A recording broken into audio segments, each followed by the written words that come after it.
Hello à tous, j'espère que vous allez bien. Aujourd'hui je suis volontairement en mode hiver afin que vous ne voyez pas le résultat de mes sourcils puisque comme vous l'avez peut-être vu sur le titre, j'ai testé le microblading chez Pretiderm et vous allez voir ça en image, vous verrez le résultat à la fin de cette vidéo.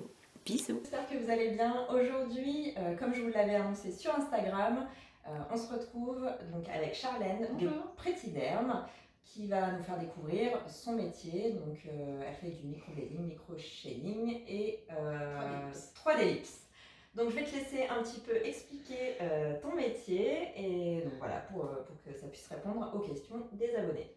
Ok, alors bonjour à tous. Donc moi je suis dermographe, je fais effectivement du microblading, micro-shading et 3D lips, ce qui consiste à micropigmenter la peau des lèvres et des sourcils, donc à recréer de la pilosité ou de la densité, créer un effet d'optique. Voilà.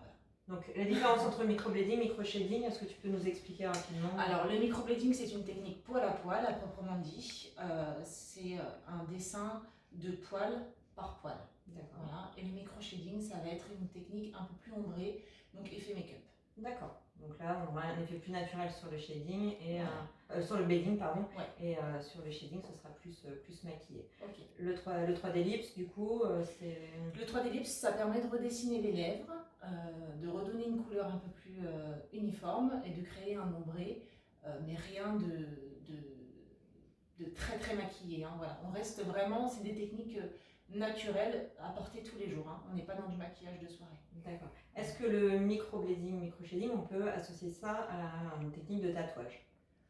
Alors, c'est très proche en soi parce qu'on est dans de la micropigmentation de la peau, donc il y a effraction cutanée. Par contre, on utilise des pigments et non pas de l'encre.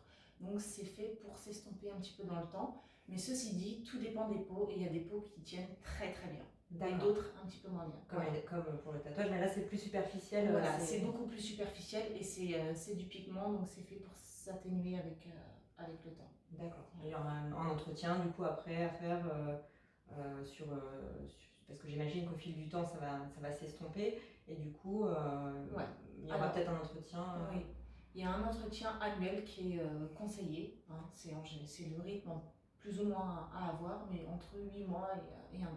D'accord. Super. Donc là, moi, tu m'as contacté aujourd'hui pour qu'on puisse découvrir ces techniques, découvrir ton travail.